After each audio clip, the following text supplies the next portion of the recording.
नमस्कार, एनडीटीवी की खास पेशकश खबर महाराष्ट्र में आपका स्वागत है। आज हम आपके लिए लेकर आए हैं राज्य के विकास, रोजगार और योजनाओं से जुड़ी कुछ बड़ी खबरें। तो आइए शुरुआत करते हैं आज की पहली बड़ी खबर से।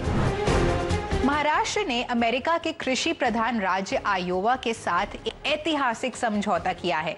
इस समझौते से एग्रीकल्चर, टेक्नोलॉजी, हेल्थ और रिन्यूएबल एनर्जी जैसे कई क्षेत्रों में सहयोग बढ़ेगा। मुख्यमंत्री देवेंद्र फडणवीस ने कहा कि इस समझौते से महाराष्ट्र की खेती में आधुनिक तकनीक आएगी और किसानों की इनकम भी बढ़ेगी। हमारे प्रधानमंत्री आदरणीय नरेंद्र मोदी जी हमेशा ये कहते हैं कि भारत के राज्यों ने दूसरे देशों के साथ और दूसरे देशों के प्रगत राज्यों के साथ समझौता करना चाहिए। उसी के चलते हमने किया है। मैं ऐसा मानता हूं कि इसके कारण दोनों राज्यों को फायदा होगा और विशेष रूप से जो बहुत एडवांस टेक्नोलॉजी है वो महाराष्ट्र को इसके कारण मिल पाएगी। आयोवा को फूड बास्केट भी कहा जाता है, इसलिए इस समझौते से फूड प्रोसेसिंग इंडस्ट्री को भी मजबूती मिलेगी।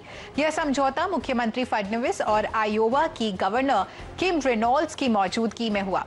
गवर्नर रेनॉल्ड्स ने भरोसा जताया है कि इस सहयोग से दोनों राज्यों की अर्थव्यवस्था मजबूत होगी। इस समझौते वोकेशनल ट्रेनिंग, स्किल डेवलपमेंट और रोजगार के नए अवसर पैदा होंगे। मुख्यमंत्री ने कहा कि जापान और जर्मनी के बाद अमेरिका के किसी राज्य के साथ महाराष्ट्र का ये पहला समझौता है जो भारत अमेरिका संबंधों को और मजबूत करेगा। इस साझेदारी से महाराष्ट्र की पहचान दुनिया में एक बड़े औद्योगिक और तकनीकी भागीदार के तौर पर और मजबूत होंगी। महाराष्ट्र सरकार ने राज्य के विकास को तेज रफ्तार देने के लिए एक बड़ा कदम उठाया है।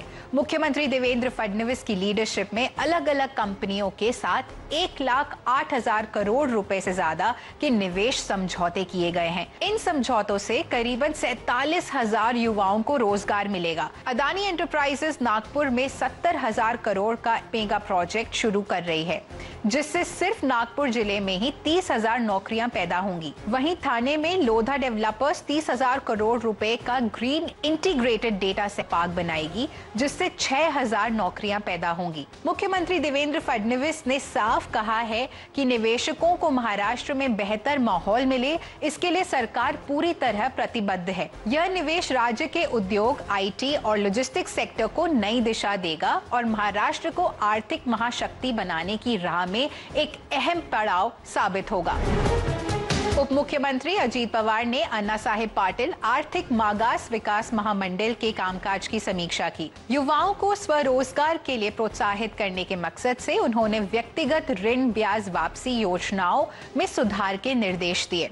चर्चा के मुताबिक 15 लाख रुपए तक के कर्ज पर 7 साल तक या अधिकतम 4.5 लाख रुपए तक का ब्याज वापसी देने का प्रस्ताव है। यह निर्णय आर्थिक रूप से पिछड़े युवाओं के लिए बड़ी राहत साबित होगा। साथ ही इस योजना का फायदा छात्रों तक भी सही तरीके से पहुंचे, इसके लिए भी निर्देश दिए गए हैं। लोगों के लिए एक बड़ी राहत की खबर। दहीसर टोल नाके से होने वाली जाम की समस्या अब जल्द ही खत्म हो जाएगी। लोगों की मांग को देखते हुए दहीसर टोल नाका आगे शिफ्ट करने का अहम फैसला लिया गया है। उप मुख्यमंत्री एकनाथ शिंदे की मौजूदगी में हुई बैठक में ये फैसला लिया गया। MSRDC इसका प्रस्ताव राष्ट्रीय राजमार्ग प्राधिकरण को भेजेगा। सरकार का ये लक्ष्य है कि दिवाली से पहले टोल नाका शिफ्ट कर दिया जाए। मुख्यमंत्री देवेंद्र फडणवीस ने इंडिया ऑस्ट्रेलिया बिजनेस फोरम में कहा कि महाराष्ट्र उद्योग और व्यापार के लिए सबसे बेहतर राज्य है। महाराष्ट्र में ईज ऑफ डूइंग बिजनेस के तहत कई नए सुधार किए गए हैं। मैत्री पोर्टल जैसी वन विंडो स्कीम से एंटरप्रेन्योर्स को अब लाइसेंस और परमिशन मिलना काफी आसान हो गया है। मुख्यमंत्री ने सेवा क्षेत्र के महत्व पर जोर दिया और कहा कि महत्वपूर्ण प्रोजेक्ट जैसे वाधवन बंदर और एक्सप्रेसवे नेटवर्क से राज्य में ट्रांसपोर्टेशन आसान हो जाएगा। उन्होंने ऑस्ट्रेलियाई कंपनियों से सोलर एनर्जी, इंफ्रास्ट्रक्चर और सीवेज मैनेजमेंट में निवेश करने का भी आग्रह किया। शिक्षा क्षेत्र में भी दोनों देशों का सहयोग बढ़ रहा है। साथ ही उन्होंने गढ़चिरौली को देश का आयन कैपिटल बनाने का भी अपना सपना जाहिर किया। ये थी महाराष्ट्र की इस हफ्ते की बड़ी खबरें। अगले हफ्ते फिर मुलाकात होगी कुछ और नई खबरों के साथ। नमस्कार।